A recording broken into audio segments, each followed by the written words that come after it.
Welcome back, Nerd Squad. My name is Rory Destroya, and this is Top 10 Nerd. Superboy, otherwise known as Kon-El, otherwise known as Connor Kent, is a notable member of both Young Justice and the Teen Titans. He may not be as iconic as Superman himself, but he's an interesting character with a lot to offer, including having more flaws and actually being a bit more believable. So let's take a look at the top 10 Superboy surprising facts.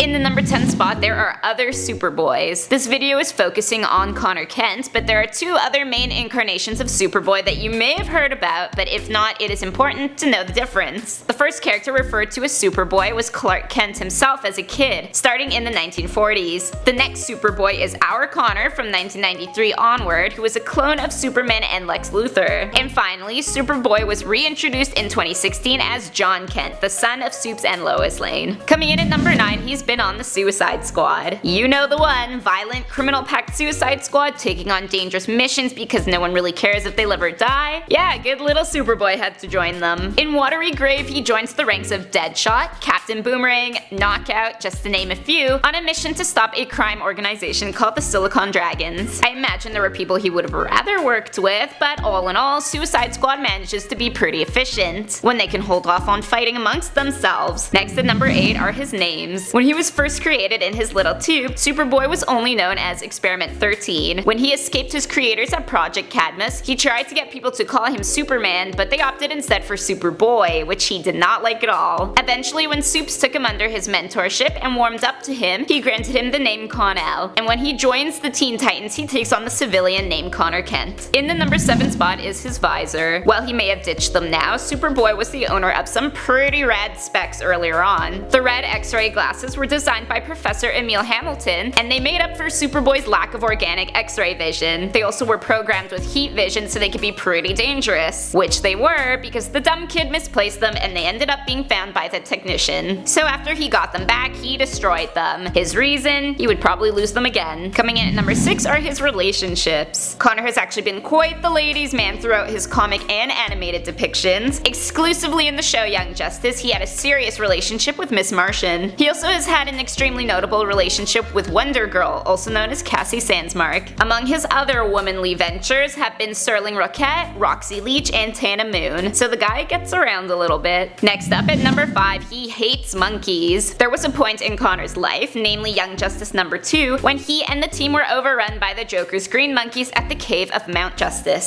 Sounds like a dream for some animal lovers out there, but for Superboy it was a nightmare. Or more accurately, a hallucination, one caused by a genome. But from this event, he developed a hatred for the creatures. I guess there will be no Beepo for him. Up next at number 4, he has died. Multiple times, actually. Gotta love comic books. Even Superboy has his particularly rough days where nothing goes his way. In Infinite Crisis, he was able to defeat his evil counterpart, Superboy Prime, but at the cost of his life. He also met his end in the Krypton Return storyline by once again sacrificing his life to save Argo City from a dying Krypton. And you can guarantee he probably would do it again. In the number 3 spot, he once was a Black Lantern. Because a lot of the time when you die in comics, Black Lantern Corps is there for you. Because he had died previously in Infinite Crisis and was then resurrected, he was still labeled as previously deceased, which allows the Black Ring to transform him into a Black Lantern. In turn, he attacks his own girlfriend, Wonder Girl, while struggling to free himself of its possession. So it wasn't a great time for him, but at least he got a new power out of it, Arctic Breath. Coming in at number 2 is his dog. An unpowered normal version of Crypto the Super Dog was owned by a lady from the suicide slum who felt she could not properly care for the pooch. So she dumped him somewhere because that's so much better. A nice man by the name of Bibbo Babowski found the pup and eventually turned him into Double X at Project Cadmus, who is in charge of Superboy. Double X felt the kid might enjoy having a pet, so he let him take care of Crypto. But seriously, the guy gets a free dog and he doesn't even really like the dog. And finally, in the number 1 spot, we got Legal Trouble. While not specific to Kon-El, Superboy the concept has gotten mixed up in a bit of a copyright scandal. Way back in 1938, the idea of Superboy was pitched by Jerry Siegel, and he was turned down. While he was out of the picture overseas, the character came into conception without notice or consent. And it wasn't until years of settlements and negotiations that the Siegels, or rather their heir, got the copyright back from 2004. So DC had to maneuver a bit around this, like hiding the Superboy symbol or replacing characters and stories. Yet DC still came out on top in the end and now have the rights once more. So those were the top 10 facts about Superboy. Let me know in the comment section down below who you want facts on next. My name is Rory Destroya, thanks for watching, and don't forget to subscribe so you never miss another nerdy list.